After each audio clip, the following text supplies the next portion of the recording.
बिस्मिल्लाहिर्रहमानिर्रहीम। अस्सलाम वालेकुम स्टूडेंट्स। होप सो आप सब लोग ठीक होंगे। तो students 10th class chapter electromagnetism chapter number 15 उसके हम आज न्यूमेरिकल करेंगे। तो लेट्स स्टार्ट। इसकी फर्स्ट न्यूमेरिकल की स्टेटमेंट है, a transformer is needed to convert a mains 20 to 40 voltage supply into a 12 voltage supply. If there are 2000 turns on the primary coil, then find the number of turns on the secondary coil. और Urdu medium की book में ये numerical दिया गया है। एक step down transformer 240 volt को 12 voltage AC में तब्दील करता है। ठीक है, अगर इसकी प्राइमरी कॉइल के चक्रों की तादाद 2000 हो तो इसके सेकेंडरी कॉइल में चक्रों की तादाद मालूम करें। सबसे पहले आपने चैप्टर में ट्रांसफार्मर पढ़ा होगा। ट्रांसफार्मर दो तरह के होते हैं, step up transformer and step down transformer. तो हमारे पास जो स्टेप डाउन ट्रांसफार्मर है वो हमारे पास जो पीछे से स्टेशन से जो सब स्टेशन है, जो ग्रिड है, इलेक्ट्रिकल ग्रिड, वहाँ से जो हमारे पास पावर सप्लाई आ रही होती है उसको, उस पावर सप्लाई को कम करके जो हमारे डिवाइसेस हैं जो कम डिवाइस वोल्टेज पे जो ऑपरेट करती हैं उनको जो वोल्टेज दिया जाता है वो बहुत मिनिमम 100 वोल्टेज या 120 वोल्टेज 230 वोल्टेज इस तरह के वोल्टेज पे वो ऑपरेट करती हैं। तो जो पीछे से तो वोल्टेज आ रहा है 240, तो उसे हम कैसे कम करते हैं, जो हमारे मोहल्लों में या हमारे गलियों में जो ट्रांसफार्मर्स लगे होते हैं उसको यूज़ करते हुए हम जो अपना सप्लाई वोल्टेज है उसे हम कम करके या फिर अपनी जो घर की वायरिंग उस तरीके से करवा के तो उससे फिर हम स्टेप डाउन ट्रांसफार्मर यूज़ करते हुए उसे हम कम करवाते हैं।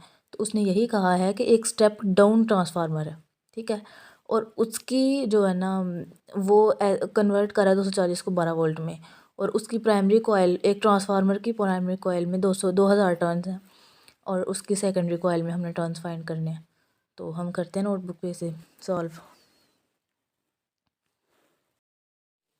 तो चैप्टर 15 न्यूमेरिकल्स हैं, उसने हमें गिवन डाटा क्या दिया हुआ है।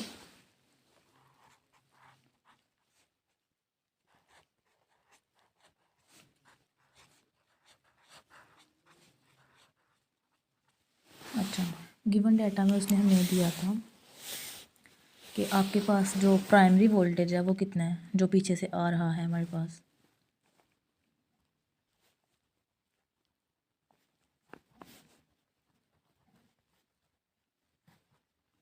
स्टेटमेंट में है कि प्राइमरी वोल्टेज है 240 वोल्टेज, ठीक है।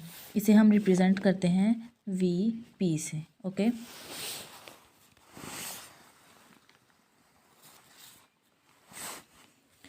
एंड सेकेंडरी वोल्टेज जिसे हम वी एस से रिप्रेजेंट करते हैं वो कितना है,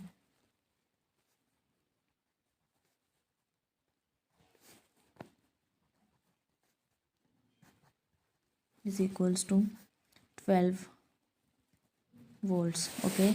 and number of turns in primary coil वो कितने हैं, उनको हम रिप्रेजेंट करते हैं एन पी, ठीक है। Number of turns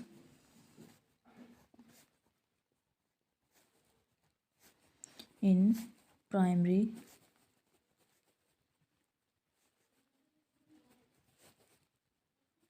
coil is equals to कितने टर्न्स हैं, 2000 टर्न्स हैं, ठीक है। और हमने फाइंड क्या करना है, जो हमें रिक्वायर है वो हमने क्या फाइंड करना है कि सेकेंडरी कॉइल में कितने टर्न्स हैं, ठीक है। तो आपने एक बात का बिल्कुल ख़ास ध्यान रखना है कि आपकी पेपर प्रेजेंटेशन बहुत अच्छी होनी चाहिए, और ये भी नहीं कि ज़्यादा फूल बूटे और सजावट पे ही फोकस करना है। पहले अपना पेपर बहुत अच्छे से सॉल्व करें, उसको पूरा 2-3 दफ़ा पढ़ें, अगर फिर भी आपके पेपर में कोई मिस्टेक है फिर उसे एक दफ़ा मज़ीद पढ़ें, एंड देन आप जो है ना अपनी सजावट पे तवज्जो दें। बहुत सारे टीचर्स मैंने देखे हैं और बहुत सारे स्टूडेंट्स भी ऐसे मैंने देखे हैं, टीचर्स कहते हैं कि आपने अपना पेपर बहुत अच्छे से सजा के आना है, बहुत अच्छे से अटैम्प्ट होना चाहिए, आपकी प्रेजेंटेशन बहुत मैटर करती है। बहुत मैटर नहीं करती, मैटर करती है बस। और आपको बस मेहनत की ज़रूरत है, आप मेहनत करें, आपके ग्रेड्स अच्छे होने चाहिए। और ग्रेड्स कैसे मिलते हैं, जो आपने लिखा हो उसकी बेसिस पे, ना कि सजावट पे। हाँ, थोड़ा बहुत आपकी अंडरलाइनिंग और ये मैटर करता है। लेकिन ये नहीं, कुछ स्टूडेंट्स होते हैं वो तो जी प्रॉपर फूल बूटे और कुछ लगा के तो फिर बनाते हैं पेपर, लिखते हैं, लेकिन लिखा कुछ नहीं होता अंदर। तो बेसिकली मैटर करता है जो लिखा होता है, आपने क्या लिखा है वो मैटर करता है। तो हमने फाइंड करना अब number of turns in secondary coil. ठीक है, ये हम फाइंड आउट करेंगे और इसको रिप्रेजेंट करते हैं हम NS से। ठीक है, अब हम सोल्यूशन फाइंड करने लगे हैं।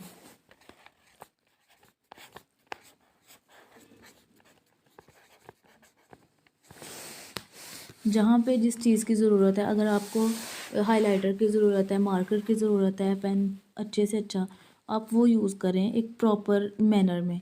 उससे अगर आप ओवर पेपर को करके आएंगे ना, ओवर डेकोरेट या ओवर अटेम्पटेशन, तो फिर आपका पेपर बहुत ओवर लगेगा। वो एग्जामिनर को लगेगा कि इसने सारा काम तो यहीं किया, लिखा क्या होगा।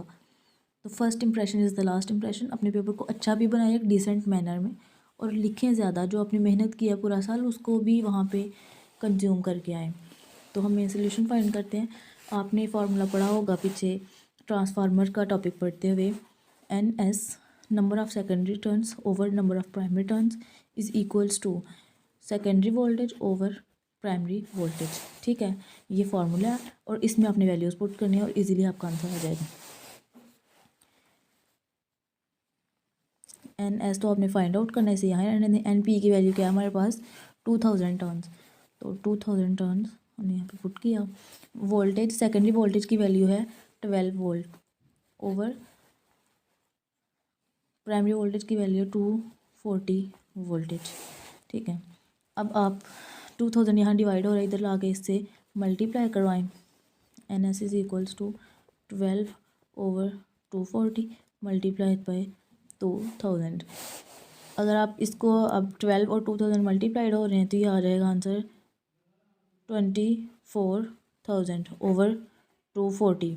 अब ये 0 0 से कैंसिल आउट हो रहा है, 24 24 1 जार 24 1 एंड 00 यहाँ पे बच गया आपके पास। तो आंसर क्या हुआ, NS is equals to 100। This is the answer. और जब आप आंसर लिखेंगे तो इसको ऐसे हाईलाइट करें,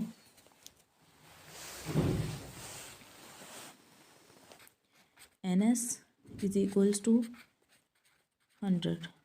ये आपका क्या है, आंसर है, सोल्यूशन है। ठीक है, तो एक किसी भी काम को करने का एक प्रॉपर तरीका होता है। आप लोग बहुत अच्छे से अपनी प्रेपरेशंस को रखें और एक नीयत रखें कि हमने अपना टारगेट सेट करेंगे, इतने मार्क्स लेने हैं। तो अल्लाह पाक आप लोगों को कामयाब करेगा। और अगर मेरी वीडियो आपको पसंद आई हो तो मेरा चैनल सब्सक्राइब करें, इसे लाइक करें और शेयर करें अपने फ्रेंड्स के साथ, ताकि उनको भी हेल्प मिल सके। नेक्स्ट किसी वीडियो में मिलते हैं। अल्लाह हाफिज़।